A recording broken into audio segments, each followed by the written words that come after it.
नहीं, कोई अच्छा इशू नहीं, कोई इशू ओके। नहीं।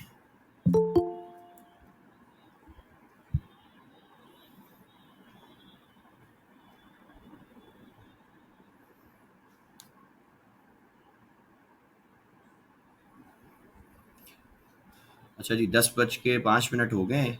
मैं अपनी स्क्रीन अब आपके साथ शेयर करता हूँ, देन हम इंशाल्लाह अपना कोर्स जो है वो शुरू करते हैं।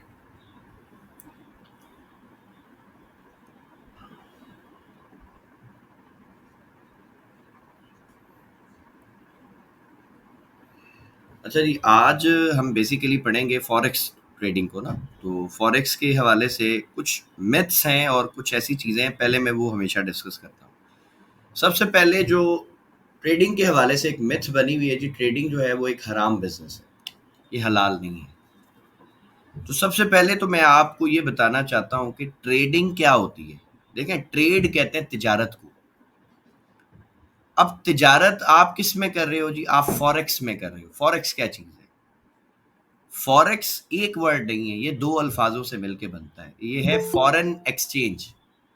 फॉरेन एक्सचेंज हम कहते हैं बेसिकली जो गैर मुल्की करेंसियां हैं उनकी खरीदो फरोख्त को हम फॉरेन एक्सचेंज कहते हैं। आसान लफ्ज़ों में अगर हम इसको देखें तो फॉरेक्स का जो मतलब है वो ये होता है कि जी आपने किसी दूसरे मुल्क की करेंसी को खरीदा, अगर उसका रेट बढ़ गया, आपको उसमें मुनाफा हो गया तो आपने उसको बेच दिया, और अगर आपको नुकसान हो गया तब भी आप उसको बेच सकते हैं। तो हलाल होने की जो शर्त है, पहली नंबर वन जो शर्त है वो क्या है कि जी आप किसी भी प्रोडक्ट को जब आप खरीदते हैं तो उसमें नफा और नुकसान दोनों होना चाहिए। तो फॉरेक्स में तो ऐसा है। फॉरेक्स में तो आपको प्रॉफिट भी हो सकता है, आपको लॉस भी हो सकता है, आपका सारा पैसा भी तबाह हो सकता है। नुकसान तो है इसमें, प्रॉफिट भी है। पहली चीज़ तो ये हो गई। दूसरी चीज़ ये हो गई कि आप इसमें सूद नहीं ले रहे किसी से, इंटरेस्ट का कोई चक्कर ही नहीं है। आप सिंपल एक एसेट बाय करते हो, अगर आपको प्रॉफिट होता है तो ठीक है, नहीं होता तो भी ठीक है, तो इसमें सूद का तो कोई चक्कर ही नहीं है। आपने अकाउंट बनाया, अगर आप उसमें कोई चीज़ खरीदेंगे बेचेंगे नहीं तो आपका पैसा चाहे 50 साल बढ़ा रहे, उसमें $1 भी बढ़ेगा नहीं। कोई इंटरेस्ट, कोई सूद आपको कुछ भी नहीं मिल रहा आपके अकाउंट बनाने से। तो सूद का चक्कर नहीं है। कारोबार आपको समझ आ गया क्या कर रहे हो आप जी? खरीदो फरोख्त कर रहे हो। खरीदना और बेचना हलाल काम है, कोई मसला नहीं है। अब कई लोगों को इसमें जो टेक्निकल इशू आता है वो ये आता है कि जी ये तो फिजिकली तो हम नहीं खरीद रहे, तो हम ऑनलाइन खरीद रहे हैं, इंटरनेट के थ्रू खरीद रहे हैं। तो सर इंटरनेट के थ्रू तो आप बहुत सारी चीज़ें खरीदते हैं, क्या वो सब हराम है? आज तो खाना भी ऑनलाइन आ जाता है, वो तो हराम नहीं हो जाता ना, वो तो हलाल ही रहेगा। क्यों हलाल रहेगा जी? आपने उसकी प्राइस पे की है, बदले में आपने उससे कोई एसेट ले लिया, कोई भी चीज़ ले ली, तो वो हलाल हो जाती है। फिर इंटरनेट को भी अगर हम छोड़े तो मोबाइल फ़ोन पे आप बहुत सारी चीज़ें खरीद लेते हो। आप मिसाल है, कोई दुकान वाला है, आप उसको जानते हो, आपके पास उसका नंबर है, आप फ़ोन करते हो कि भाई मुझे इतने ये प्रोडक्ट भेज दो। आपने कॉल की है उसको, इंटरनेट भी यूज़ नहीं किया। ऑनलाइन प्रोडक्ट में तो चलो हम ये कह सकते हैं जी आपने दराज से खरीदा होगा, आपने चलो इंटरनेट यूज़ किया ना। अगर आप सिर्फ मोबाइल की लगाए मिसाल, तो इंटरनेट से पहले भी जब से मोबाइल आया तो लोग फ़ोन कॉल पे चीज़ें खरीदते थे। जब भी एक रिसर्च हुई, इकोनॉमिक्स में ये पढ़ाया जाता है कि जब 100 साल का एक साइकिल कंप्लीट होता है ना, तो मार्केट में बहुत सारी चीज़ें तब्दील हो जाती हैं, बहुत सारी नई चीज़ें आ जाती हैं, बहुत सारी पुरानी चीज़ें ख़त्म हो जाती हैं। जैसे आज से अगर आप चले जाएं 2000 साल पहले या 1000 साल पहले या 500 साल पहले, तो उस दौर का जो तरीका था तिजारत का, आज तो वो 100% वैसा तो नहीं होगा। उस दौर में तो गोल्ड से तिजारत होती थी, सोने से तिजारत होती थी। आज तो सोने से तिजारत कोई नहीं करता। मकसद मुझे अगर आज कोई प्रोडक्ट खरीदना है, कोई मोबाइल खरीदना है, कोई बाइक खरीदनी, कोई गाड़ी खरीदनी, कोई घर खरीदना है, तो उसके बदले में सोने के सिक्के थोड़ी दूंगा। ठीक है। सो ये जो ट्रेड है फॉरेक्स में, इसका बेसिक आपने कॉन्सेप्ट ये समझना है भाई कि आपने तिजारत कर दी किस चीज की जी? अब आप इसमें करेंसियां भी खरीद सकते हैं, आप इसमें कमोडिटीज, कमोडिटीज क्या होती हैं जी? आपका गोल्ड हो गया, आपका सिल्वर हो गया, आपका ऑयल हो गया, एनर्जी सेक्टर में आप बात करें अगर, आपका गैस होगी, ये सारी चीज़ें खरीदते हो। तो पेट्रोल तो आप वैसे भी खरीदते हो भाई, ऑयल तो आप वैसे भी खरीदते हो, तो उसमें हराम हलाल तो कोई चक्कर ही नहीं है ना। आपने प्राइस पे की, आपने प्रोडक्ट लिया, दैट्स इट, ये इतना ही सिंपल है। अब आप इसको जितना टिपिकल बनाओगे, जितना कॉम्प्लिकेटेड बनाओगे, आप इसमें फंसते चले जाओगे, टेंशन में आओगे। अच्छा, अब हराम कैसे है वो भी आपको बता देता हूँ। जब भी आप किसी से कर्ज लेते हैं, ये इस्लामिक पॉइंट ऑफ व्यू से मैं बता रहा हूँ, जब भी आप किसी से कोई कारोबार करने के लिए या कुछ चीज खरीदने के लिए कर्जा लेते हो, उधार लेते हो, अगर जिस बंदे ने आपको कर्जा दिया है उसने ये शर्त लगा दी कि भाईजान मैंने आपको पैसे दिए हैं, आपको नफा हुआ तो पार्टनर है, नुकसान हुआ तो अपन कोई पार्टनर नहीं है, आप नुकसान हो गया कुछ भी हो गया वो आपके सर का दर्द है, मेरे पैसे पूरे भरेंगे आप। तो सर ये जो ट्रेड का जो ट्रेड की जो टाइप है ना सर, ये हराम है, क्योंकि कारोबार की इस्लामिक पॉइंट ऑफ व्यू से हलाल होने की शर्त यही है कि आप जिसके पार्टनर हो रहे हैं ना, वो नफे और नुकसान दोनों में आपका पार्टनर होना चाहिए, तब आपकी वो ट्रेड हलाल है, अदरवाइज तो वो बिजनेस हराम हो जाएगा। ठीक है। अब ये टाइप कहाँ पे फिट बैठती है जी? ये आपकी लेवरेज में फिट बैठती है। मिसाल, लेवरेज क्या होता है? मिसाल के तौर पे मेरे वॉलेट में $10 पड़े हैं, लेकिन मैं चाहता हूँ कि यार मैं $10 से अगर खरीदूंगा तो कम प्रॉफिट बनेगा ना, मुझे तो ज़्यादा प्रॉफिट चाहिए। तो उस सूरत में ब्रोकर मुझे कहेगा कि भाईजान आप ऐसा करें, आप मुझसे ₹90 उधार ले लें या ₹100 उधार ले लें और आप खरीदें, कोई भी एसेट खरीदें, ₹100 की पावर से या ₹110 की पावर से आप चीज़ खरीदें। अब ये तो अंडरस्टूड बात है कि यार अगर आपने ₹10 से कोई प्रोडक्ट खरीदा है तो उसमें आपको प्रॉफिट कम होगा, अगर आपने ₹100 या ₹110 से प्रोडक्ट खरीदा है तो उसमें आपको प्रॉफिट ज़्यादा होगा। तो कॉमन सेंस की बात है। अब इसमें हराम का फैक्टर ये आता है कि भाईजान जो आपका ब्रोकर है ना, जब आपको प्रॉफिट होगा तब तो वो आपको कहेगा कि भाई ठीक है, बहुत अच्छी बात है जी, आपको प्रॉफिट हो गया, ये आपका हिस्सा है, वो अपना प्रॉफिट ले लेगा। लेकिन मसला आता है, हमें जो ऑब्जेक्शन आता है वो आता है लॉस में। अब आपने 10x की लेवरेज ले ली, आपको लगेगा जी मेरे पास तो $100 है या $110 हो गया, अगर आपका भी मतलब 100 आपको ब्रोकर ने दिया जैसा आपका, तो आपको लगेगा यार 100 या $110 है। लेकिन माजरत के साथ आपके पास है सिर्फ $10 ही लिक्विडेट होने के लिए। अगर आपका एनालिसिस गलत होता है, अगर आपकी ट्रेड गलत होती है, तो जैसे ही आपके वो $10 खत्म हो गए, ब्रोकर अपना जो लेवरेज उसने दी होगी वो पैसा खींच लेगा आपके अकाउंट से, क्योंकि उसने अपना एल्गोरिदम ऐसा सेट किया हुआ है कि वो लॉस में नहीं जाना चाहता ना, वो आपके साथ लॉस में पार्टनर है ही नहीं, सिर्फ बिजनेस में प्रॉफिट में वो आपका पार्टनर है। तो सर इस कंडीशन में ये बिजनेस हराम हो जाता है। ठीक है, एक माइनर सा फर्क है। सो मैं हमेशा लोगों को कहता हूँ कि भाईजान आप स्पॉट में काम करें, ये हलाल है 100%। इसके बारे में बकायदा फतवे मौजूद है, आप थोड़ी सी रिसर्च कर लें, चैट जीपीटी की मदद ले लें, परप्लेक्सिटी की ले लें, कोपायलट की ले लें, वो आपको गाइड कर देंगे। लेकिन जहां पर ये लेवरेज आ गया वहां पे चक्कर खराब हो जाता है। अभी एक हमारे भाई हैं अशरफ साहब, उन्होंने ये रिक्वेस्ट की कि सर मैं एक चीज़ और ऐड कर दूं कि इसके मैं प्रोज एंड कॉन्स भी बता दूं कि जी अगर आप ट्रेडिंग के बिजनेस में आते हैं तो उसका फ़ायदा क्या है और उसका नुकसान क्या है। सर सबसे पहले ना मैं नुकसान बताता हूँ, फ़ायदा हर बंदा बताता है। इस कारोबार का सबसे बड़ा नुकसान ये है कि अगर आपने इसको सीखा नहीं है ना सर, तो आप अपने आप को, अपने घर को, अपनी ज़िंदगी को, अपने टाइम को भी बेच दोगे ना, तब भी आप इस कारोबार में कामयाब नहीं हो सकते। ये आपसे आपका सब कुछ छीन लेगा और आपको देगा कुछ नहीं। ये इसका सबसे बड़ा प्रॉब्लम।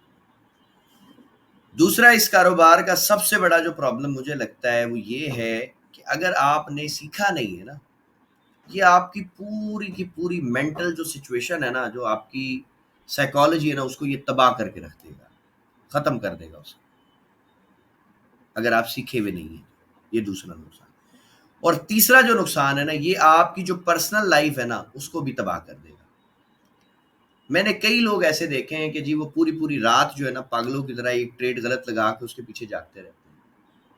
अब वो ना अपनी फैमिली को टाइम दे सकता है, ना अपने बीवी बच्चों को टाइम दे सकता है, ना अपने दोस्तों को टाइम दे सकता है, इवन ना वो खुद को टाइम दे सकता है, वो बेजार हो जाता है। ये तीन इसके सबसे बड़े नुकसान हैं जो मैंने आपको बताया कि आपने अगर बिना सीखे आप आ गए तो आप इस मार्केट में आपने हो, आप आई तबाह होने के लिए, आपका कोई फ्यूचर नहीं है इसमें अगर आप अनस्किल्ड हैं। ठीक है, अनस्किल्ड मैंने क्यों वर्ड यूज किया, मैं इसमें ये भी कह सकता था जी अगर आपके पास नॉलेज है। इन दो वर्ड्स को भी मैं शुरू में क्लियर कर दूं। देखिए, नॉलेज और स्किल, जमीन आसमान का फर्क है जी दोनों। नॉलेज क्या होती है जी? नॉलेज ये है आपने कहीं से कुछ देख लिया, कुछ सीख लिया, कुछ सुन लिया, आपको पता चल गया अच्छा ऐसे होता है। मिसाल के तौर पे मैं 2 डॉक्टर्स की मिसाल अक्सर देता हूँ। फ़र्ज़ करें जी 2 दोस्त हैं, दोनों ने मेडिकल कॉलेज में दाखिला ले लिया, डॉक्टर बनना चाहते हैं। एक डॉक्टर जो है ना वो ऐसा है कि जी वो तो लाइब्रेरी में ही रहता है, सारा दिन पढ़ता है, रट्टा मारता है, सीखता है, पढ़ता है, पढ़ता है, पढ़ता है, दैट्स इट, ये उसका काम। दूसरा जो डॉक्टर है ना वो जितना ये पहला वाला अपना डॉक्टर पढ़ता है ना, फ़र्ज़ करो ये 10 घंटे पढ़ता है दिन में। जो दूसरा वाला अपना डॉक्टर है ना ये 10 घंटे नहीं पढ़ता, ये 6 घंटे पढ़ता है। बाकी जो 4 घंटे ना ये किसी अच्छे हॉस्पिटल में जाके जॉब करता है। वहाँ पे फिज़िकली लोगों को देखता है, वहाँ पे पेशेंट को अटेंड करना सीखता है, वहाँ पे ये ड्रिप लगाना सीख रहा है, वहाँ पे ये कैनुला पास करना सीख रहा है, वहाँ पे ये मेडिसिन किस तरह देनी है, कौन-कौन से रूट हैं, किस-किस तरह से आप मेडिसिन दे सकते हो। अगर पेशेंट कॉन्शियस नहीं है, उसको कॉन्शियस करने के लिए क्या करना है, फ़ीवर बहुत ज़्यादा उसको क्या करना है, मकसद ये फिज़िकली वहाँ पे ट्रेनिंग ले रहा है। पहले वाले ने 10 घंटे सिर्फ रट्टा मारा, दूसरे वाले ने 6 घंटे पढ़ा, लेकिन 4 घंटे जाके फिजिकल किसी के पास काम भी सीखा है। अब ये जब दोनों मार्केट में आएंगे ना अपना करियर शुरू करने के लिए, तो जिसे 6 घंटे पढ़ा है ना सर और 4 घंटे जॉब की है, वो ज्यादा जल्दी सक्सेसफुल होगा। उसकी वजह ये है कि उसके पास स्किल है, नॉलेज के साथ साथ उसको पता है कि मैंने किस तरह कौन सा काम करना है। उसके लिए कुछ भी नया नहीं है। उसको पता है कि मैंने प्रिक कैसे करनी है, उसको पता है मैंने कैनुला पास कैसे करना है, उसको पता है कि अगर पेशेंट की नसें जो है बहुत पतली हो जाए, जैसे ये नशा करने वाले जो लोग हैं इनकी नसें नहीं मिलती आसानी से, उसको पता है मैंने उसको ट्रीट कैसे करना है। लेकिन जो 10 घंटे पढ़ के आया ना सर, इसको शायद ये भी ना पता हो कि जो कैनुला है उसको खोलना कैसे, या ड्रिप लगी हुई है तो वो ड्रिप निकालनी कैसे, इसको ये भी नहीं पता होगा। अगर ड्रिप आउट हो जाए तो क्या करना है, अगर उसमें एयर हो जाए ड्रिप में और ब्लड जो है वो वापस आना शुरू हो जाए तो क्या करना है, इसको नहीं पता।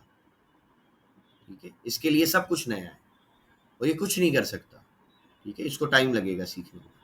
लेकिन जो हमारा बच्चा, जो हमारा भाई सीख के आया है ना, 4 घंटे उसने दिए हैं डेली, वो सब चीजें जानता है। तो दोनों में जो सक्सेसफुल होने के चांसेस है ना ज्यादा जल्दी, वो स्किल्ड वाले बंदे के, वो एजुकेशन वाले बंदे के नहीं है।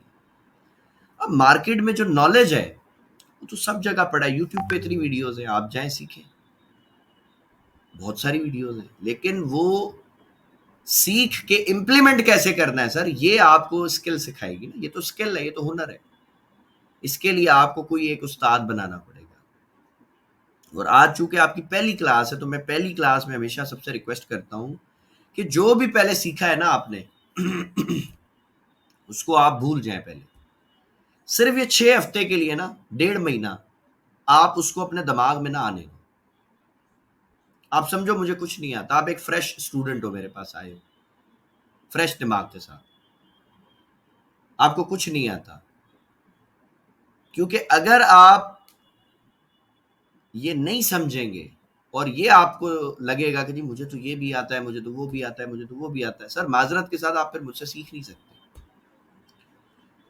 सीखने की जो पहली शर्त है जो हमारे टीचर्स ने, हमारे उस्तादों ने हमें सिखाई है, वो ये है कि सबसे पहले ये मानना पड़ता है कि मुझे कुछ नहीं आता सर, जब भी तो आप आए ना सीखने।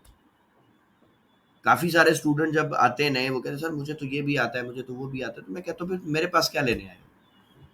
तुम्हें सब आता है, जाओ जाके मार्केट पढ़िए ना, जाके ट्रेड करो, पैसे कमाओ ना, मेरे पास क्या करने आए हो आप? अगर मेरे पास आए हो तो फिर ये मानो कि तुम्हें नहीं आता, फिर मैं तुम्हें सिखाता हूँ जो मुझे थोड़ा बहुत आता है इंशाल्लाह, और मैं कोशिश करूंगा अपना दी बेस्ट दूंगा इंशाल्लाह। और इंशाल्लाह अल्लाह के हुक्म से तुम बहुत अच्छा सीख जाओगे और बड़ी जल्दी सीख जाओगे। आज आपकी जो भी सिचुएशन है, जैसे भी आप हो, आपको मार्केट के बारे में पता है नहीं पता है, ट्रेंड जानते हो नहीं जानते हो, आज आप डायरी में लिखो, नोट्स बनाओ, जो मैं पढ़ाता हूँ उसको लिख लिया करो। कुछ ऐसे पॉइंट्स होते हैं जो आपके काम आएंगे बाद में इंशाल्लाह।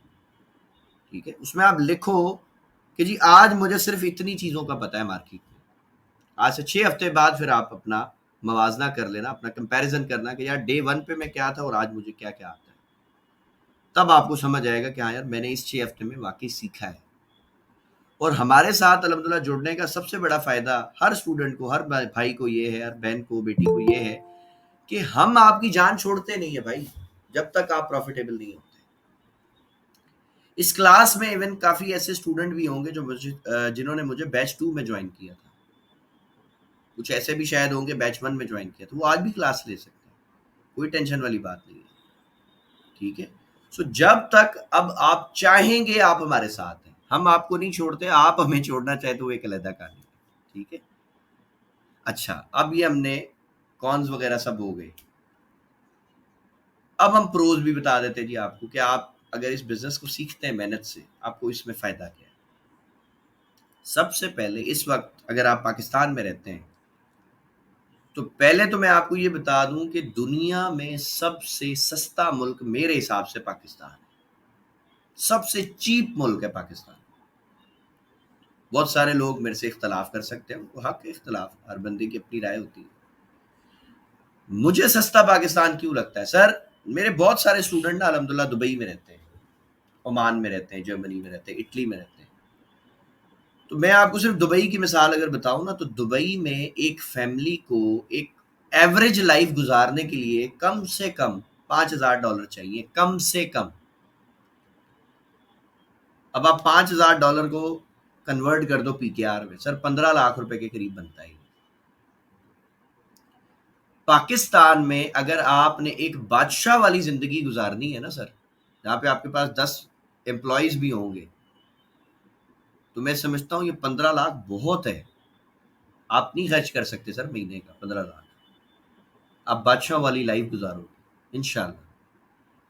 3 टाइम बकरे का गोश्त भी खाओगे ना, तब भी 15 लाख नहीं खत्म होते महीने का। ठीक है। तो ये तो फिर चीप मुल्क है, ये तो कोई भी इतना महंगा नहीं। और $5,000 जो है ना, आज आप अपनी डायरी में लिख लीजिए, ये आपका टारगेट होना चाहिए महीने का। लेकिन ये पहला टारगेट नहीं है। पहला टारगेट आपका जो है वो मंथली जो है ना, वो $1,000 है।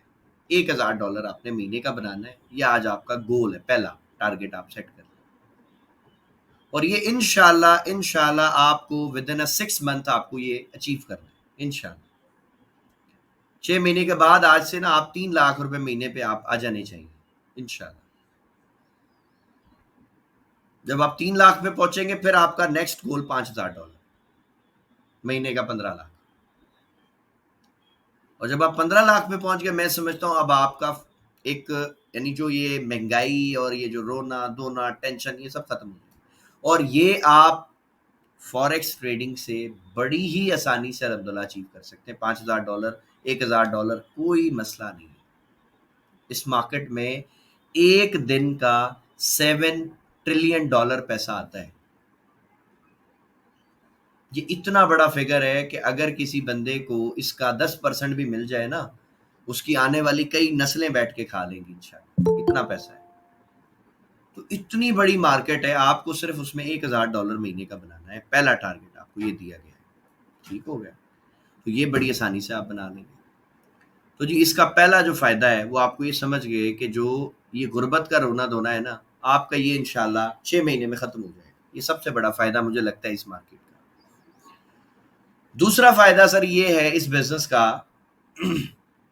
आप दुनिया में कोई भी कारोबार करेंगे ना, उसमें आपको हमेशा आप मोहताज रहेंगे कस्टमर का। कस्टमर मिलेगा तो सर प्रोडक्ट बिकेगा तो प्रॉफ़िट आएगा, नहीं तो नहीं आएगा। यहाँ पर आपको वन सिंगल क्लिक पे आप स्टॉक खरीद लोगे और सिंगल क्लिक पे बेच दोगे, आपको ये टेंशन ही नहीं है। देखिए ये दूसरा बहुत बड़ा फायदा है। तीसरा सबसे बड़ा ये फायदा है कि सर ये आपको आज़ादी दे देता है कारोबार। फर्ज करें आपकी कोई भी आपका फिजिकल बिजनेस है, आपका आपकी कोई शॉप है, आपकी क्लिनिक है, आपका हॉस्पिटल है, आपकी कोई भी आपका होटल है, कुछ भी है आपका बिजनेस। आपने अगर दूसरे शहर में जाना चाहते हैं ना, आप अगर मिसाल है मेरा बिजनेस फर्ज करें मीरपुर खास में, मैं चाहता हूँ जी मैं लाहौर चला जाऊँ, तो मैं इतनी जल्दी तो उसको स्विच नहीं कर सकता। लाहौर जाके तो मुझे वापस ज़ीरो से सारा सिस्टम बनाना पड़ेगा, वहाँ तो मुझे कोई जानता ही नहीं। लेकिन इस बिज़नेस की खूबसूरती ये है कि सर जहाँ इंटरनेट है, वहाँ आपका कारोबार है। ये आपको आज़ादी दे देता है, फ्रीडम दे देता है। ये 3 इसके मैं समझता हूँ सबसे बड़े फ़ायदे हैं जो अगर कोई बंदा इस पे दिल से मेहनत करे और ये तीनों फायदे उसको मिल जाए, सर उसकी लाइफ वैसी अच्छी हो जाएगी इंशाल्लाह। पूरी लाइफ उसकी बदल के रख देगा ये कारोबार। अल्लाह ताला ने इसमें इतना पोटेंशियल रखा है। ठीक है। अच्छा, अब हमने हराम हलाल का कॉन्सेप्ट क्लियर किया, हमने प्रोज एंड कॉन्स देखे, हमने ये समझ लिया कि स्किल क्या होती है और एजुकेशन क्या होती है, यानी सिर्फ रट्टा और स्किल दोनों में बहुत फर्क है। अब हम आ जाते हैं जी अपने बाकी टॉपिक्स पे। अब इंट्रोडक्शन टू फॉरेक्स तो हमने पहले ही कर लिया कि जी फॉरेक्स क्या है, हमने ये सब पढ़ लिया, ये फॉरेन एक्सचेंज वगैरह ये सब चीज़ हमने पढ़ ली। अब जो सेकंड हमारा टॉपिक है ना इसमें सर, वो है मेजर पेयर्स। इंपॉर्टेंट पेयर्स कुछ ऐसे हैं करेंसी के या कुछ ऐसे स्टॉक्स हैं जिसको हम ट्रेड करेंगे। जाहिर है कोई एसेट होगा उसी को हम खरीदेंगे और बेचेंगे, उसके अलावा तो हम कुछ नहीं कर सकते। तो हमने ये देखना है कि जी ये मेजर पेयर्स कौन कौन से, पहले हम पढ़ेंगे पेयर्स क्या होता है, फिर हम पढ़ेंगे उनमें से जो इंपॉर्टेंट है वो कौन से। ठीक है। अच्छा, जब भी आप कुछ कोई भी प्रोडक्ट खरीदेंगे ना, तो किसी भी प्रोडक्ट को खरीदने का एक रूल है कि वो हमेशा पेयर में ट्रेड होगा। मिसाल के तौर पे अगर आप मोबाइल लेने गए हो, ठीक है, पाकिस्तान में, तो आपने मोबाइल खरीदने के लिए ना कुछ बेचा भी होता है, बट आपको अभी शायद उस तरफ आपका ध्यान नहीं गया कि यार हम तो सिर्फ मोबाइल खरीद के लाए, हमने बेचा क्या। सर आपने मोबाइल खरीदने के लिए पैसा दिया, तो आपने करेंसी को बेचा और आपने मोबाइल को परचेज किया। दुकान वाले ने उल्टा किया है, दुकान वाले ने करेंसी आपकी खरीद ली है और मोबाइल अपना बेच दिया है। तो सर ये ट्रेड के रूल्स हैं। इसी तरह फॉरेक्स हो, स्टॉक्स हो, करेंसी पेयर्स हो, कुछ भी हो, उसमें जो पेयर्स होते हैं, मतलब जो भी उसमें स्टॉक्स होते हैं वो पेयर की शक्ल में होते हैं। मिसाल के तौर पे अगर आपने गोल्ड को खरीदना है, ठीक है, अगर आप ये देखें ना तो इसमें ये पेयर्स हैं, जैसे XAU USD है, BTC USD है, ETH USD है, US ऑयल है, यो EUR यानी यूरो और फिर USD है। मतलब ये जो सिंबल्स आप देख रहे हैं ना सर, ये पेयर की शक्ल में ये दो है। मिसाल है, मैं यूरो USD की मिसाल लेता हूँ, EUR और उसके बाद है जी USD। अब आप सबको पता है कि जो यूरो है वो यूरोप की करेंसी है, वो अलग है, और जो USD है वो डॉलर है, वो अलग मुल्क की करेंसी है। लेकिन जब आप इस एसेट को, इस पेयर को खरीदेंगे, आप इसमें ट्रेड करेंगे, तो ट्रेड करेंगे कैसे। अब आपने लेट सपोज एक अकाउंट बनाया ट्रेड करने के लिए, आपने उसमें क्या डिपॉजिट किया सर, आपने उसमें डॉलर डिपॉजिट किए, आपके पास डॉलर थे। अब आपने अगर डॉलर से यूरो खरीदना है, तो आप क्या करेंगे जी, आप यूरो को बाय करेंगे, आपका जो ब्रोकर है वो आपके डॉलर ले लेगा, ये डॉलर आपके चले जाएंगे ब्रोकर के पास। ठीक है, मैं यहाँ पे लिख देता हूँ, ये जो आपके डॉलर्स हैं ये चले जाएंगे ब्रोकर के पास, और ब्रोकर जो है वो आपको बदले में क्या दे देगा जी, वो आपको बदले में यूरो दे देगा। ये आपके पास यूरो आ गया। आपकी जो डील है ना वो बीच में ब्रोकर करवाता है और इसकी ब्रोकर फीस लेता है, जिसको हम कहते हैं स्प्रेड। ठीक है, ये छोटी सी फीस होती है, कोई इतनी बड़ी फीस नहीं होती, तो इसके बारे में आपको ज्यादा टेंशन लेने की जरूरत भी नहीं है। ठीक है, आपने डॉलर का अकाउंट बनाया, डॉलर आपने दिए ब्रोकर को, ब्रोकर ने थोड़ी सी फीस चार्ज करके आपको यूरो दे दिया। अब आपने देखा कि यार मुझे यूरो में तो प्रॉफिट हो रहा है, फायदा हो गया। अब आप चाहते हो यार मैं यूरो को बेच दूं, दोबारा डॉलर से ले लूं, ताकि मेरे अकाउंट में मेरी इक्विटी बढ़ जाए, मेरा बैलेंस ज्यादा हो जाए। आपने फर्ज करे $500 का अकाउंट बनाया था, यूरो आपने खरीदे, आपको उसमें $50 का प्रॉफिट हो गया। तो अब आप क्या करोगे जी, आप यूरो को बेचोगे, डॉलर खरीदोगे। कैसे, यूरो अगेन ब्रोकर के पास चले जाएंगे, ब्रोकर आपसे थोड़ी सी फीस चार्ज करेगा, आपको डॉलर दे देगा। तो ये इस तरह से पेयर्स में काम होता है, करेंसी में ना ट्रेड इस तरह से होता है, सिंपल।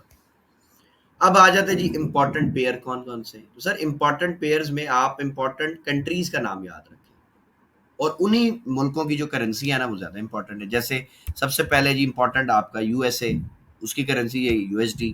उसके बाद जी यूरोप है, उसकी करेंसी है जी यूरो, ये आपका इंपॉर्टेंट पेयर है। अब आप दोनों को मिला लो तो यूरो USD बन जाएगा। ठीक है, इसी तरह से जापान है, जापान की करेंसी है जी JPY, और आपके पास जो अगली जो करेंसी है वो क्या है जी, वो डॉलर है। तो आप JPY और डॉलर को मिला दोगे तो वो USD JPY बन जाएगा। तो इस तरह आप मुख्तलिफ पेयर्स को जोड़ेंगे। और उनके बीच में ट्रेड करेंगे। अब मैं आपको कुछ इंपॉर्टेंट दे देता हूँ, जैसे यूरो है, जेपीवाई है, फिर जीबीपी है। जीबीपी जी ये पाउंड है आपका, ग्रेट ब्रिटेन पाउंड, जो यूके की करेंसी है, पाउंड आपको पता है वहाँ पे चलती है। उसके बाद जी न्यूजीलैंड की करेंसी अच्छी है जी, आप एनजेडी को देखेंगे। अब ये है करेंसियाँ ना, इसमें ये बहुत लंबी लिस्ट है, आप जितना चाहें आप इसको कर सकते हैं। ऑस्ट्रेलिया की भी लिख देते जी, एयूडी इसकी करेंसी है। ठीक हो गया। अब हम लोग जो ट्रेड करते हैं, मैं जो ट्रेड करता हूँ, मेरी 90% जो ट्रेडिंग है ना जी, 90% जो मैं ट्रेड करता हूँ, मैं करता हूँ सर जी गोल्ड में। गोल्ड का सिंबल है जी XAU। ये जापानीज जबान में गोल्ड को कहते हैं। अब ये इसका प्रोनाउंसिएशन एग्जैक्ट क्या है ये सिर्फ जापानियों को पता होगा, मुझे पता नहीं है। ठीक है, सो हम XAU पढ़ लेते हैं।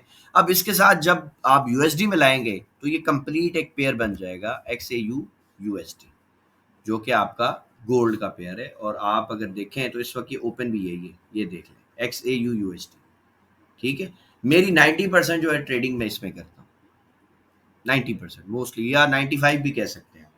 ज्यादातर मेरी ट्रेड इसमें ही होती है डेली बेसिस के हवाले से, क्योंकि गोल्ड एक ऐसा पेयर है, इसमें डेली बेसिस पे आपको ना अच्छी ट्रेड्स मिल जाती है, 2 भी मिल जाती हैं, कभी 3 भी मिल जाती है, कभी 5 भी मिल जाती है, वो गोल्ड के ऊपर है। लेकिन हम अगर एक ट्रेड भी डेली करते हैं तो हमें माशाल्लाह अच्छा प्रॉफिट हो जाता है, तो इसलिए हम गोल्ड को ज़्यादा प्रेफर करते हैं, और गोल्ड को मैं ही ज़्यादा जो मैं पढ़ाता हूँ गोल्ड को ही पढ़ाता हूँ। ठीक है, अच्छा, क्योंकि हम इस मार्केट में, हमें इन करेंसियों से या गोल्ड से कोई लेना देना नहीं है, हमें लेना देना है प्रॉफिट से। अब वो प्रॉफिट आपको अगर कभी यूरो यूएसडी में ट्रेड अच्छी मिले आप करें, यूएसडी जेपीवाई में मिले करें, जीबीपी यूएसडी में मिले जरूर करें, न्यूजीलैंड यूएसडी में मिले उसमें करें, एयूडी यूएसडी में मिले, जिस पेयर में आपको अच्छी ट्रेड मिल रही है आपको करनी है। ठीक है, लेकिन मुझे ज्यादा अच्छी ट्रेड मिलती है गोल्ड में, तो मैं गोल्ड में ज्यादा करता हूँ, क्योंकि मेरे लिए मैटर ही नहीं करता कि मैं किस पेयर को देख रहा हूँ, मेरे लिए मैटर करता है मुझे प्रॉफिट कहाँ से मिल रहा है, मैं प्रॉफिट करने आया। ठीक हो गया। सो ये इस तरीके से पेयर्स होते हैं, इस तरीके से ट्रेड होती है। अच्छा जी, अब हम आ जाते हैं जी अपने अगले टॉपिक पे। अगला जो हमारा टॉपिक है जी वो है सेशंस। सेशंस क्या होता है? देखिए, मार्केट में कभी भी ऐसा नहीं होता कि 24 घंटे कोई दुकान चलती रहे। हर दुकान के, हर बिजनेस के चलने का एक टाइम होता है ना, और फिर उस टाइम में भी कुछ ऐसे टाइम होते हैं, कुछ ऐसे आवर्स होते हैं जिसमें वो बिजनेस पीक पे चलता है, यानी उसमें बहुत रश लगा होता है। मिसाल के तौर पे असर का जो टाइम है, नॉर्मली आप जो बाजार देखते हैं, जैसे आप शॉपिंग मॉल चले जाएं या किसी भी बाजार में देखें, असर के बाद मार्केट में रश लगना लग जाता है, यानी क्राउड जो है वो आता है। ठीक है, तो ये उसके कुछ वर्किंग आवर्स आप निकाल लोगे कि अच्छा जी ठीक है, इस टाइम पे रश होता है, तो हम जी इसी टाइम पे मार्केट जाएंगे और देखेंगे जी किस तरह से हमें प्रोडक्ट मिलता है। तो इसी तरह फॉरेक्स मार्केट में ना सेशंस होते हैं। ठीक है, सेशंस को अब हम देखते हैं, सेशन क्या क्या चीज़ है। तो सबसे पहले तो मैं आपको बता दूं कि जी आपको ना रट्टा मारने की इसमें बिल्कुल जरूरत नहीं पड़ने वाली। सेशंस क्या होते हैं, कैसे होते हैं, ये आपको इंशाल्लाह इजीली समझ आ जाएगा। बेसिकली हम जो फॉरेक्स ट्रेडिंग जो करेंगे ना, उसमें हम 4 सेशंस को ट्रेड करेंगे। नंबर 1 टोक्यो, नंबर 2, या हम नंबर 1 सिडनी को करते हैं क्योंकि मार्केट इसी में खुलती है। नंबर 1 हो गया हमारा सिडनी, नंबर 2 हमारा हो गया जी टोक्यो, नंबर 3 पे हम रखेंगे लंदन को, एंड नंबर 4 पे जो है ना हम रखेंगे यूएस को। ठीक है, ये 4 हमारे सेशन हैं। अब इन चारों के मुख्तलिफ टाइम भी हैं। ठीक है, वो भी आपको बता देते हैं। जब मार्केट ओपन होती है ना, सुबह सुबह, जैसे आज ओपन हुई मार्केट, कल सैटरडे संडे, कल संडे था, परसों सैटरडे था, तो मार्केट क्लोज थी। अब आज जब सुबह सुबह मार्केट ओपन होती है, 3 बजे भी होती है, बाद का 4 बजे भी होती है, तो 1 घंटे का डिफरेंस आता रहता है। तो नॉर्मली आप 3 बजे का टाइम जो है वो समझ लें कि जी फर्ज करें 3 बजे जो है ना आपकी मार्केट खुली। तो जब 3 बजे मार्केट खुलेगी ना सर, तो उस वक्त सिडनी सेशन चलेगा। सिडनी सेशन में आपने मार्केट को देखा है, 3 बजे ओपन हो गया। ठीक है, उसके बाद सेकंड जो आपका सेशन है वो टोक्यो सेशन है। टोक्यो सेशन आपका कौन सा सेशन होता है जी? इसको टोक्यो को ना आप एक और नाम से भी जानते हैं, इसको लोग एशियन सेशन भी कहते हैं, क्योंकि टोक्यो जो जापान है वो आपके एशिया में आता है, तो एशियन सेशन भी आप कहते हैं। अब इसमें आप समझ लें कि जी ये पाकिस्तानी जब 9 या 10 बजते हैं ना, तो आपका टोक्यो सेशन शुरू हो जाता है। आप इसको 10 बजे के हिसाब से देख लो। ठीक है, कि जी पाकिस्तान में जब 10 बजते हैं या 9 बजते हुए, 9 बजे भी आप कंसीडर कर सकते हो। बेसिकली आप समझ लें कि 9-10 बजे आपका एशियन सेशन जो है ना वो ओपन हो गया, ठीक है। उसके बाद लंदन सेशन जी आपका कब ओपन होता है? ये सारे टाइम जो मैं बता रहा हूँ ये पाकिस्तान के अकॉर्डिंग है। आप अगर किसी और मुल्क से मुझे देख रहे हैं, दुबई से देख रहे हैं, सऊदीया से देख रहे हैं, आप उस मुल्क के हिसाब से देख लें। मैं अभी आपको एक वेबसाइट भी दूंगा, वहाँ पे सारे टाइम भी लिखे होते हैं इंशाल्लाह। अच्छा जी, तीसरा जो हमारा सेशन है जी वो लंदन सेशन है। पाकिस्तान में लंदन सेशन कब ओपन होता है जी? जब आपके यहाँ पे 12 अपना 1 बजते हैं, 12 बजे प्री लंदन सेशन होता है। 1 बजता है जब पाकिस्तान में, तो आपका लंदन सेशन इस वक़्त ओपन हो गया। और लास्ट में जो यूएस सेशन है, ये आप लगा लें 6 बजे, बाद औक़ात 5 बजे भी खुलता है, लेकिन आप नॉर्मली अभी 6 बजे इसको आप याद रखें कि जी आपका 6 बजे जो है ना ये यूएस सेशन ओपन होगा। ठीक है सर, आपको समझ आ गया कि अगर आप सुबह 10 बजे ट्रेड कर रहे हो और मैं आपसे पूछूं भाई कौन से सेशन में ट्रेड की थी, तो आपको पता होना चाहिए कि सर मैंने टोक्यो में की थी। ठीक है, सुबह 10 बजे से 1 बजे से पहले पहले तक। अगर आपने 1 बजे या उसके बाद ट्रेड की है और मैं आपसे पूछता हूँ बेटा किस सेशन में ट्रेड की, तो आपको पता होना चाहिए जी मैंने लंदन में की है। और शाम को 6 बजे से लेके और फिर सुबह 3 बजे तक ये पूरा टाइम जो है ये आपका यूएस सेशन का है। ठीक है, सो ये सेशंस जो है ना ये आपको पता होने चाहिए। सेशंस जो है आप इसको हमेशा याद रखें ताकि आपको चीज़ें जो है ना समझ आए कि ठीक है किस तरह मार्केट जो है वो चल रही है। सही। अब मैंने आपको कहा था जी मैं आपको एक वेबसाइट भी बता देता हूँ जहाँ पे सारे सेशंस चलते हैं। तो उस वेबसाइट का जो नाम है सर जी वो है फॉरेक्स फैक्ट्री। जब आप फॉरेक्स फैक्ट्री वेबसाइट को ओपन करेंगे तो इसमें आपको सेशंस जो है ना वो दिख जाएंगे। ठीक है, सारा जो टाइम होता है सेशंस का कि कब कौन सा सेशन ओपन हुआ कब, ये पूरा एक ऐसा बॉक्स बना होगा सेशंस का। अब इसमें देखें पहला सिडनी है, फिर टोक्यो है, फिर लंदन है, फिर न्यूयॉर्क है, ये जो यूएस है आपका। अब इसमें आपके टाइम भी है। ठीक है, अब जैसे ये बता रहा है कि जी 23 में जो है ना सिडनी सेशन बंद होने वाला है, क्योंकि सिडनी आपका सुबह खुला, फिर ये इसका क्लोजिंग टाइम आ गया। ये ओपनिंग टाइम है, ये क्लोजिंग टाइम है, ये ओपनिंग टाइम है सेशंस की, ये क्लोजिंग टाइम है, ये ओपनिंग टाइम है, ये क्लोजिंग टाइम है। तो इसमें आपको रट्टा मारने की जरूरत ही नहीं है कि यार कौन सा सेशन कितने बजे खुलता है। आप यहाँ आए फॉरेक्स फैक्ट्री पे, आपको सब चीज़ें ही बता देंगे। ठीक है, अच्छा, सो सेशंस हमारे हो गए कंप्लीट, हमने पढ़ लिया। अब आता है जी पिप्स पे कि पिप्स क्या भला है। ठीक है, सो पिप्स के लिए मैं आपको सिंपल एक टूल बता देता हूँ जिसमें आपको कभी भी इंशाल्लाह कोई परेशानी इतनी नहीं आने वाली कि पिप्स क्या चीज़ होती है, किस तरह हम उसको काउंट करते हैं। फर्ज करें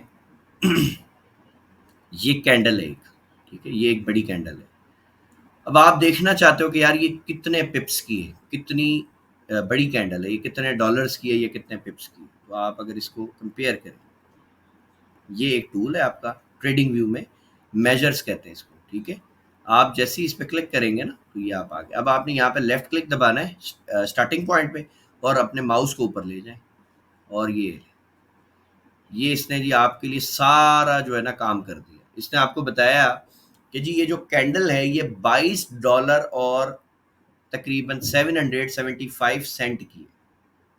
ठीक है, समझ गए? अच्छा, उसके बाद ये आपको बता रहा है कि जी कितना परसेंट है जी ये इसका, तो ये 0.61% है, ये आपके काम की चीज़ नहीं है। अब ये लास्ट में जी आपके पिप्स आ गए। पिप्स ये आपको बता रहा है कि जी ये तकरीबन 2277 पिप्स की कैंडल है, यानी $1 को अगर आप देखें तो उसमें 100 पिप बन गए आपके।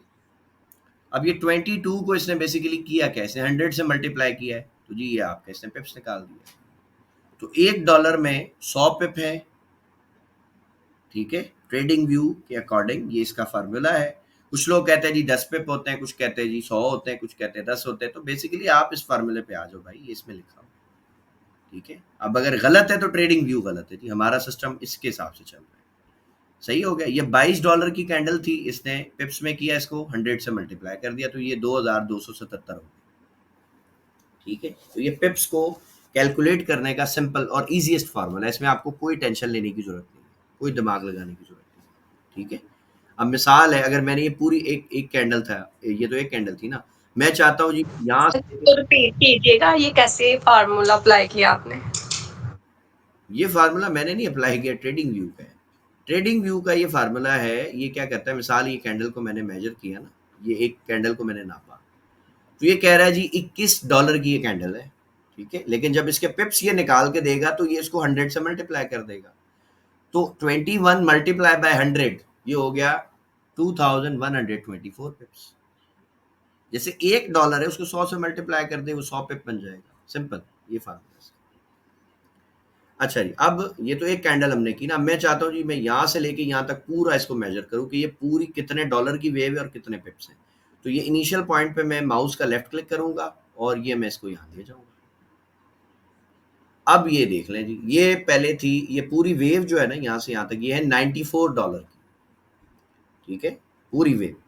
पिप्स कितने हैं जी, तो ये इसने 100 से मल्टीप्लाई करके बता दिया जी, $9,441 41 पिप्स ये इसने निकाल के दे दिया। अब ये आपको सिर्फ ये नहीं बताता, ये देखिए आपको कैंडल्स भी बता रहा है। ये इस पूरी रेंज में 72 बार्स हैं, 72 कैंडल्स हैं, ये भी इसने बता दिया। उसके बाद एक और चीज भी ये बताता है कि जी ये यहाँ से लेके यहाँ तक का जो सफर है वो कितने टाइम में इसने तय किया है। वो कितने टाइम में तय किया जी, इसने 5 दिन और 3 घंटे में तय किया। सही है।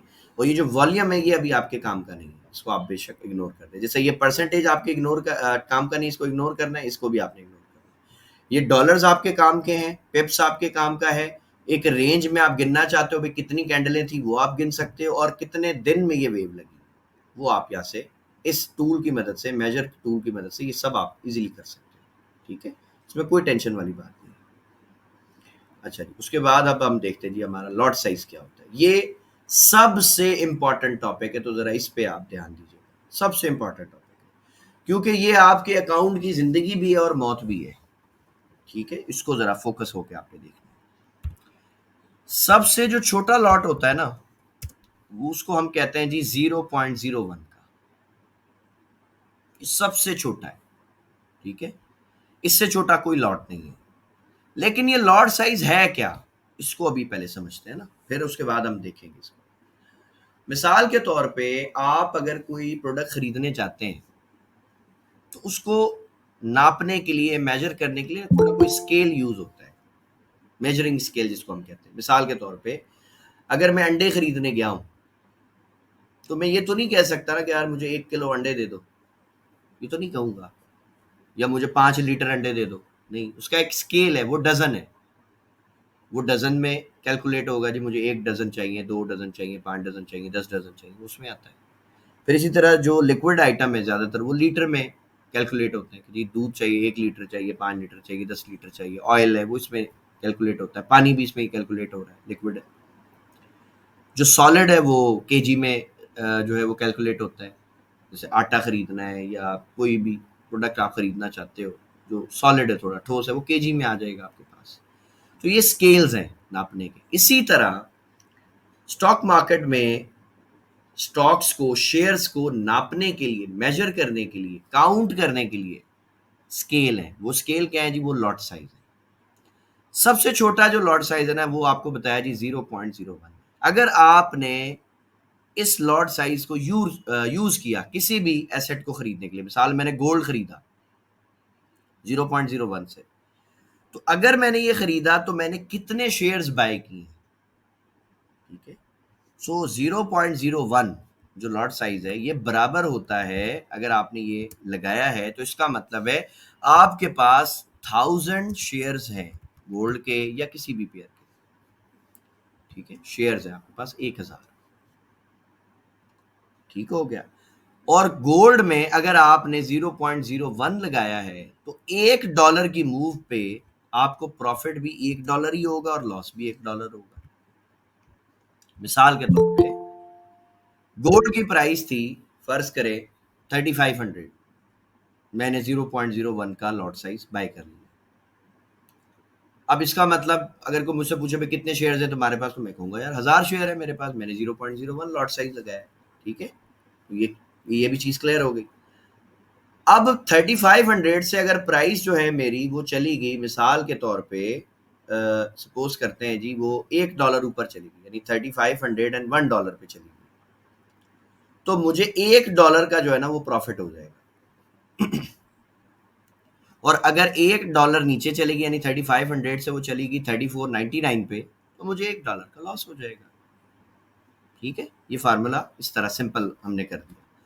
अब हम करते हैं इमेजिन जी, फर्ज करें अब हमारे पास जो है वो 0.10 की हमने लॉट लगाई है, इसको हम 0.1 भी कह सकते हैं या 0.10 भी आप लिख सकते हो, जैसे आपको ठीक लगे। 0.10 की आपने लॉट लगाई, तो भाई आप इसी पहले वाले फार्मूले को मल्टीप्लाई कर दोगे। आपने जब 0.01 लगाया तो आपके पास 1000 शेयर्स थे, अब आपने 0.01 की समझ लो 10 लॉटें लगा दी, तो जी अब आपके पास कितने शेयर्स होंगे? अब आपके पास 10,000 शेयर्स होंगे, ठीक है। अब आपके पास जी 10,000 शेयर्स हैं। अच्छा, अब जिस तरह पहले $1 की मूवमेंट पे आपको $1 प्रॉफिट था और $1 जो आपके अगेंस्ट मूव होगी तो लॉस होगा, तो अब आपके पास कितना होगा जी? अब आपके पास $10 का जो है वो प्रॉफिट एंड लॉस हो जाएगा, ठीक है। ये हो गया। अब आते हैं जी एक बड़ा लॉट साइज, जो कि मैं रिकमेंड नहीं करता किसी भी बिगनर को, इवन मैं 0.10 का लॉट साइज भी रिकमेंड नहीं करूंगा। अभी आप जितने बिगनर हो ना, आपने 0.01 लॉट साइज से बड़ा लॉट नहीं लगाना, इसी पे आपने प्रैक्टिस करनी है, ठीक है। अच्छा, वो लॉट साइज है जी स्टैंडर्ड लॉट साइज, इसको हम कहते हैं 1.00। आप ऐसे समझ लो कि अब आपने 100 का लॉट लगाया, जैसे 0.01 आपने लगाया, फिर आपने 0.10 लगाया, अब आप 100 समझ लो, ये आपने 100 का लॉट साइज लगा दिया, लेकिन आप इसको 1.00 यानी स्टैंडर्ड लॉट कहते हैं। अब फार्मूला वही चल रहा है कि जी 0.01 पे 1000 शेयर्स थे, 10 पे 10,000 हो गए, तो 100 होगा तो 1000 को 100 से मल्टीप्लाई किया तो भाई 1 लाख हो गया। तो अब हमारे पास शेयर्स की जो क्वांटिटी है ना, वो 1 लाख शेयर्स की है, अगर हमने ये लॉट साइज लगाया है तो। और जिस तरह पहले 0.01 पे $1 का प्रॉफिट एंड लॉस आता था, 0.10 पे $10 का आता था, तो अब स्टैंडर्ड लॉट पे आपको $100 का प्रॉफिट एंड लॉस आएगा। यानी आपने वही मिसाल आप ध्यान में रखें, अगर आपने 3500 से मिसाल लॉट साइज लगाई, लॉट साइज जो है वो फर्ज करें जी आपने यूज कर लिया स्टैंडर्ड लॉट का, तो आपको सिर्फ $3501 पे मार्केट जाएगी तो आपको $100 का प्रॉफिट आ जाएगा। लेकिन प्रॉफिट तो सबको अच्छा लगता है कि भाई ठीक है एक झटके में $100 पाकिस्तानी 30,000, लेकिन भाई लॉस भी हो सकता है, अगर आपके अगेंस्ट जाएगी तो $100 लेके भी जाएगी। तो इसलिए आपने इसको बड़े एहतियात से जो है वो इस्तेमाल करना है, ठीक है। सो अल्हम्दुलिल्लाह आज की जितने हमारे टॉपिक्स थे पहली क्लास के, हमने वो सारे क्लियर किए। हमने इंट्रोडक्शन टू फॉरेक्स पढ़ा, हमने मेजर पेयर्स पढ़े, हमने सेशंस पढ़े, हमने पिप्स पढ़ा, हमने लॉट साइज पढ़ा, हमने प्रोज एंड कॉन्स पढ़े, हमने हराम और हलाल का कॉन्सेप्ट पढ़ा। अब आप लोग अपने अपने बारी बारी हैंड रेस करें, जो क्वेश्चन है वो आपके लिए थे इंशाल्लाह। पहला जो हमारे भाई है मोहम्मद अशरफ साहब। जी अशरफ साहब, क्या सवाल है सर आपका? जी सर, सवाल सर मेरा ये है कि ये मार्केट फिजिकली मार्केट से डिफरेंट कैसे है? डिफरेंट है ही नहीं ना सर, ये तो लोगों को मिथ बढ़ा दी गई है जी ये डिफरेंट है। डिफरेंट कैसे? इसमें मेरे और आप जैसे लोग नहीं काम करते क्या? बिल्कुल सर। ट्रेडिंग तो इंसान ही करते ना, रोबोट या एलियन तो ट्रेडिंग नहीं करते ना। इसमें इसका जो फ्रेमवर्क है ना, बस वो डिफरेंट है, इसका मीडियम डिफरेंट है। आप फिजिकल मार्केट में खुद जाते हो, खरीदते हो और बेचते हो, इसमें आप वही काम करते हो, लेकिन आप इंटरनेट का यूज कर लेते हो बस, और इसमें कोई डिफरेंस सर नहीं। क्या मैं ये कह सकता हूँ, अगर फिजिकली मार्केट में जाके गोल्ड बाय करूं तो मुझे यही वाली प्राइस मिलेगी जो हमें चार्ट पे नजर आ रही है? बिल्कुल यही मिलती है सर, इसी के हिसाब से आप गोल्ड खरीदने जाएं, सुनार आपको डेली का बताता है कि भाई रोज इसका जो है ना वो रेट ऊपर नीचे होता है। वो ये नहीं हो सकता आप एक महीना पहले रेट लेके ले लिया आपने और एक महीने बाद आप बोलो मुझे उस प्राइस पे दो, सुनार देगा आपको? बताएं। नहीं, कभी भी। फिर कैसे कभी भी। देगा वो कैसे देगा? भाई जब प्राइस रोज चेंज हो रही है तो वो अपने घर से थोड़ी नुकसान भरेगा। या फर्ज करें आपने एक महीना पहले लिया था, उस वक्त गोल्ड महंगा था, अब एक महीने बाद गोल्ड गिर गया, तो क्या वो सुनार बोलेगा वो जो एक महीने पहले आप रेट लेके गए थे उसी में लो, आप लोगे? नहीं सर। नहीं लोगे ना सर। तो इसी तरह है, ये सेम जी वही मार्केट है, बस इसका मीडियम चेंज हो जी गया, सर, ऑनलाइन है बस, और कुछ नहीं है। अच्छा जी, जी सर, आसिफ सवाल आसिफ सर रहमत ये साहब। भी है। जी आसिफ रहमत साहब ने भी एंट्रीज की। जी आसिफ साहब।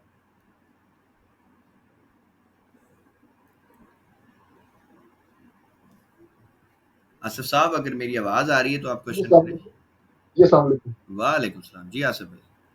लाल भाई आवाज आ रही है मेरी? जी सर, जी जी हुक्म करें। जी लाल भाई, पहले तो सर मैं लकी हूँ कि आपकी टीम का एक पार्ट बना हूँ। सर जी हमारे और लिए सर बड़ी खुशकिस्मती है, आप जैसे अच्छे भाई हमारे एक साथ। साल से सर इसमें डिफरेंट तरह से नॉलेज लेने की कोशिश कर रहा था, जी लेकिन जब से ये आपकी वीडियोस देखी हैं तो मुझे रियलाइज हुआ है कि मेरी ट्रेडिंग आज से शुरू हो रही है। बहुत शुक्रिया। तो इसमें जितने भी कॉन्सेप्ट्स सब वाइंड अप हो रहे हैं, जैसे आपने पहले भी वीडियो में कहा, बस मैं उसको उनका मुझे फायदा मैं समझ रहा हूँ कि यही है कि इनसे मुझे सिर्फ एक कंपैरिजन मिल गया है कि जो मेरे मिसिंग जो पजल्स के पार्ट थे वो कहाँ पे थे।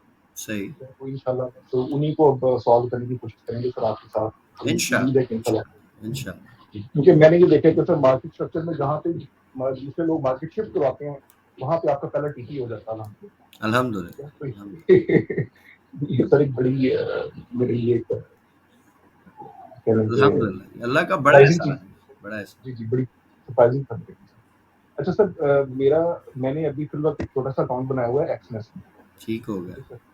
$150-200 का है, जिसमें मैं 0.01 के साथ अपनी डिफरेंट चीजों को ट्राई करता था, जो भी सीखता था यूट्यूब से या डिफरेंट ट्रेनर से। ठीक है। तो अब सर जिस तरह आपने लेवरेज का इसमें आज के लेक्चर में बताया है, रेफरेंस किया है कि लेवरेज जो है ना वो हलाल पॉइंट ऑफ व्यू से ठीक नहीं है। तो मेरा जो करंट अकाउंट है उसमें तो मतलब 200 की लेवरेज वाला वो फार्मूला चल रहा है। ठीक है। तो सर अगर इसमें अब गोल्ड को ट्रेड करना चाह रहा हूँ तो मैं इसको किस तरीके से इस्लामिक पॉइंट ऑफ व्यू से भी किस तरीके से आगे कैरी ऑन कर सकता हूँ, जो करना चाहिए मुझे?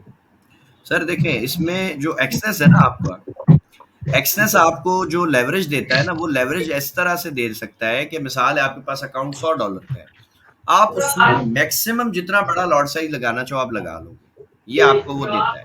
लेकिन आप उसकी लेवरेज को यूज ना करें, उसका फार्मूला बस ये कि आप अपनी इक्विटी के हिसाब से रिस्क पहले कैलकुलेट करें, 1 to 2% पे आप रिस्क लेके और एसएल लगा के आप ट्रेड करें, दैट्स इट। आप बड़ा जो है वो ओवर साइज जो है वो लॉट साइज ना यूज करें ना। मिसाल के तौर पे अब आपके पास $100 का अकाउंट है, आप बोलो नहीं जी मैं तो 0.20 का या 30 का लॉट लगाना है, तो भाई ये तो पॉसिबल नहीं है ना। अब आप जब इतना ओवर लेवरेज लोगे तो उसमें फिर आपके लिए ये बहुत सारी चीजें जो है वो आपको कंफ्यूज करेंगी। एक तो आप लिक्विडेट बहुत जल्दी हो जाओगे, ठीक है, सबसे बड़ा इशू तो यही आ गया। अब $100 का अकाउंट है, अगर आपने 0.20 का 30 का लॉट लगाया तो आपके पास पीछे मूवमेंट बची कितनी लिक्विडेट होने के लिए? वो तो एक झटके में आपको फारिग कर देगा। तो इसी तरह से हम ये रेकमेंड करते हैं अपने स्टूडेंट्स को कि भाई आपने लेवरेज को यूज नहीं आप करें। बेशक आप एक्सेस का जब अकाउंट बनाते हो आपसे लेवरेज पूछता है, आप जो भी सिलेक्ट कर लें, उसका मसला नहीं है, आप उसको यूज नहीं करें। वो आप अगर सिलेक्ट नहीं करोगे तो एक्सेस आपको ट्रेड ही नहीं लगाने देगा, वो आपकी मजबूरी है, आप उसको सिलेक्ट करें अकाउंट बनाते हुए, लेकिन आप उसको यूज ना करें। आप लॉट साइज ओवर ना लगाएं, आप नॉर्मल छोटा लॉट साइज लगाएं, अपनी इक्विटी अपने रिस्क मैनेजमेंट के हिसाब से आप उसको फॉलो करें, सिंपल। 0.01 या 0.02 में कोई इशू नहीं है। दैट्स इट, ये बहुत अच्छा लॉट साइज। और मैं आपको ये बता दूं कि मैं अपने स्टूडेंट्स को जो डॉलर अकाउंट है ना उसमें ट्रेडिंग नहीं करवाता शुरू में। जो जब उनको मैं एक स्ट्रेटेजी सिखा रहा होता हूँ, मैं उनको सेंट अकाउंट देता हूँ। ठीक है। वो आप समझ सकते हैं कि आपको आपका जो रिस्क है वो कितना मैं मिनिमम पे ले गया हूँ। जी बिल्कुल, वो तो समझ लीजिए डेमो है, लेकिन इमोशंस के साथ डेमो है। इमोशंस के साथ डेमो हो गया। अभी आप उसमें अगर $1 के 10 अकाउंट बनाएंगे और 10 अकाउंट ही अगर आपने ट्रेड किए और चले फर्ज करें 10 के 10 ही वॉश आउट आपने कर दिए हैं, तो सर आपका मैक्सिमम लॉस ही $10 का हुआ है।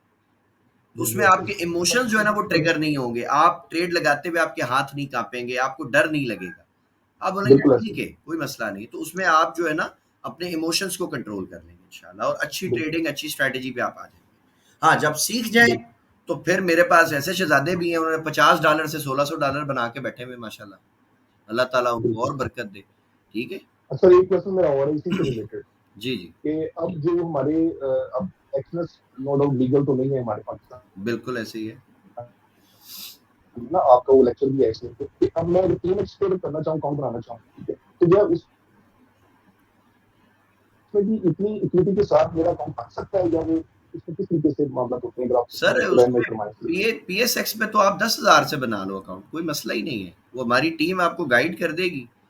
आप कमोडिटीज के लिए PMEX है, लेकिन मैं उसको रेकमेंड नहीं करता सर फिलहाल। जितने हमारे नए लोग, हाँ मैं अभी नए लोगों को उसमें रेकमेंड ही नहीं करता PMEX को। मैं आपको रेकमेंड करूंगा PSX का। PSX का रेकमेंड मैं क्यों करूंगा कि PSX में ना आप स्पॉट पे काम कर रहे हो, आप उसमें लिक्विडेट नहीं हो सकते। ठीक है, हमारी टीम आपको अकाउंट भी बनवा के देगी और फिर जो अच्छे स्टॉक्स हैं उनको आपको बताएगी, गाइड करेगी, जी आज आपने खरीदना है, कब आपने बेचना है ये भी हम बताएंगे। और मंथली जो है इंशाल्लाह हम कोशिश करके मंथली हम कोशिश ठीक है। करके 8%, 10%, 12%, बाजू का 14% जो भी रिटर्न मिलता है मंथली बेसिस पे हम बनवाते हैं अपने क्लाइंट्स का जो हमारे साथ पीएसएक्स में जुड़े हैं। ठीक है, तो माशाल्लाह। आप इसमें ऐसे समझ लेना कि पीएसएक्स में आप लिक्विडेट हो नहीं सकते। ठीक है, पहली बात जी। तो ये।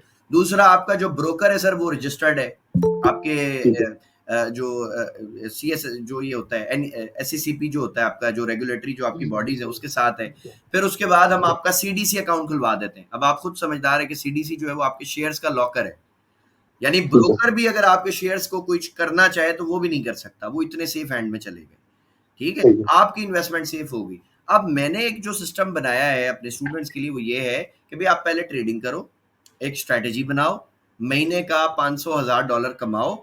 अब जो कमा रहे हो आप उसका 10%, 20%, 5% जो आप चाहो आप इन्वेस्ट करते जाओ पीएसएक्स में, बिल्कुल ताकि ठीक है। ये एक लॉन्ग टर्म में, मिसाल एक मैंने वीडियो बनाई थी कि जी आप अगर 1 लाख रुपए इन्वेस्ट करें और 10% आपको रिटर्न मिल रहा है, आपने 5 साल उस पैसे को छेड़ा नहीं, आपने निकाला नहीं, तो वो 3 करोड़ बन जाता है। यार आप इस पॉइंट ऑफ व्यू से क्यों नहीं देखते?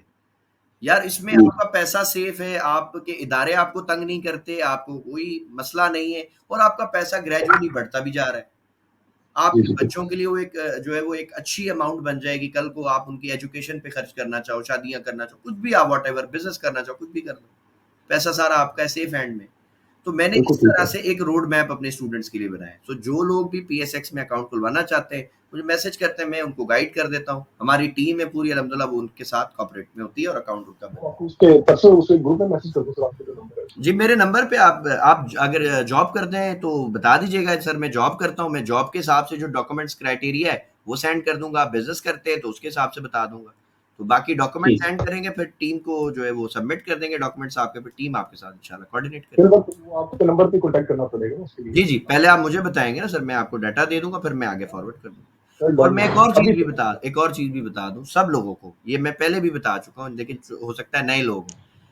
मेरा कभी भी किसी भी फर्म के साथ कोई एफिलिएट प्रोग्राम नहीं है, ठीक है? और पीएसएक्स पे तो आप रिसर्च कर सकते हो कि अगर मैं 1 करोड़ रुपए इन्वेस्ट करवाऊँगा ना पीएसएक्स में, तो मुझे पीएसएक्स ₹700 देगा, ठीक है? सही है। आप समझ सकते हैं कि कितनी बड़ी अमाउंट मुझे मिलेगी 1 करोड़ डलवाने पे।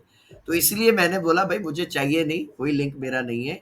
बट ये है कि हम ये इसलिए करवा रहे हैं कि यार अगर हमारा कोई स्टूडेंट है, वो पैसे कमा रहा है, तो अब उसको ये भी तो बताएं ना यार, अगर तुम थोड़ा-थोड़ा पैसा इसमें इन्वेस्ट करते जाओगे, तो ये भी तुम्हें लॉन्ग टर्म में एक अच्छा प्रॉफिट देगा।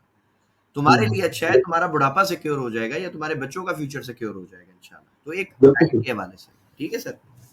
बिल्कुल ठीक है। बिल्कुल ओ सो नाइस सर। ओके जी, ओके। जी, अस्सलाम वालेकुम। वालेकुम सलाम। जी बेटा, हुक्म करें, क्या सवाल है? सर जी, जो आपने आज टॉपिक्स पढ़ाए हैं, एक दफा दोबारा नेम ले सकते हैं आप उनका? किसका नेम ले सकते हैं जी? जो आपने अभी टॉपिक्स पढ़ाए ये हैं, पढ़ाएँ बेटा, ये ये मैंने आपको करके। कोर्स की आउटलाइन सेंड की होगी ना, उसमें ये सारी चीज़ें हैं आपके पास। क्योंकि जो आपकी क्लासेस होंगी वो इस आउटलाइन के अकॉर्डिंग चलेंगे। जैसे आज का टॉपिक आपने पढ़ लिया, कल आप ये पढ़ेंगे बेसिक मार्केट स्ट्रक्चर, हाइज, लो, ब्रेकऑफ स्ट्रक्चर, ये आप पढ़ेंगे। तो इसी सीक्वेंस के साथ ये इंशाल्लाह पूरा कोर्स हमारा चलता है। ठीक है?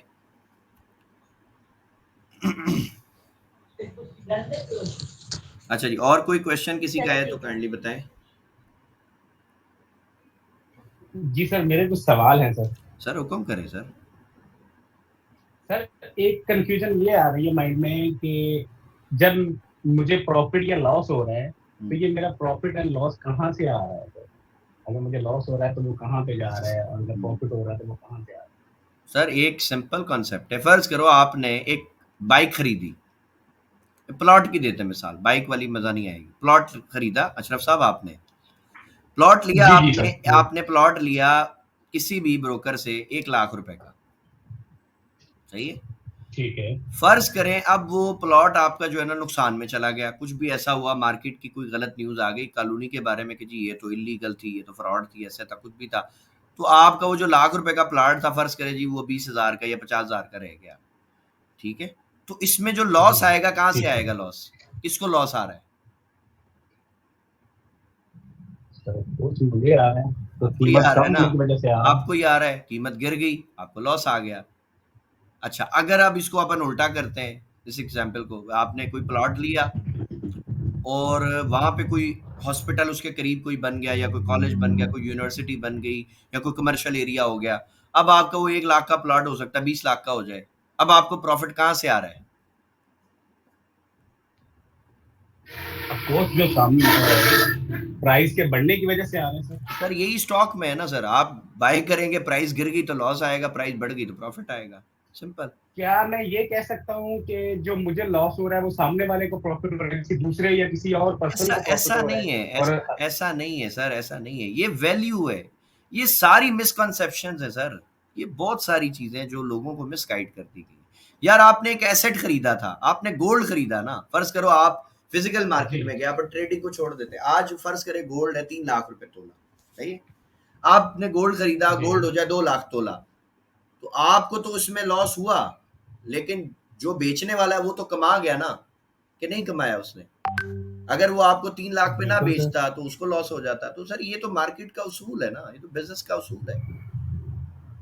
आपने खरीदा, जी अगर प्राइस बढ़ गई तो आपको फायदा, बेचने वाले को नुकसान हो गया, ठीक है, कि उसने सस्ता बेच दिया, अगर वो वेट करता तो उसको मुनाफा होना था। तो सर ये तो सिंपल बिजनेस का, ट्रेड का रूल है सर, इसमें कोई ऐसी टेंशन वाली बात अच्छा सर, थोड़ा सा ये डिफाइन कर दें।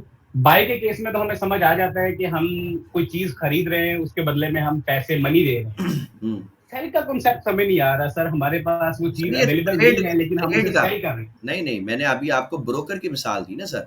आपके पास डॉलर्स है ना, फर्ज करो डॉलर है मेरे पास ना, मैंने गोल्ड को सेल करना है, तो मैं डॉलर दूंगा गोल्ड इसको ब्रोकर को, ब्रोकर उसके बदले में मुझे गोल्ड दे देगा, ठीक है?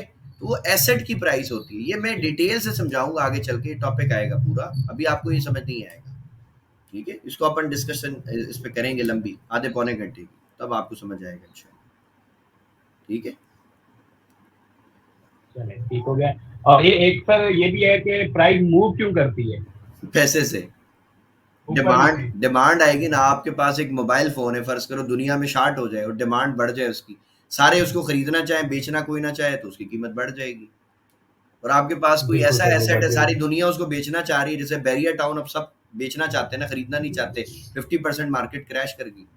यही बैरियर टाउन था, 20 लाख का प्लाट हम करोड़ में बेचते थे। तो सर सारा गेम डिमांड एंड सप्लाई का, ये आगे चल के हम समझाएंगे आपको डिटेल से, आज तो पहला बेसिक हमारा लेक्चर था, ठीक है? सो इंशाल्लाह जी, थैंक हमारी यू सर, क्लास थैंक का यू। टाइम जो है ऑलमोस्ट खत्म हो गया है। इंशाल्लाह कल आपसे मुलाकात होगी सेम टाइम, तब तक के लिए अल्लाह हाफिज।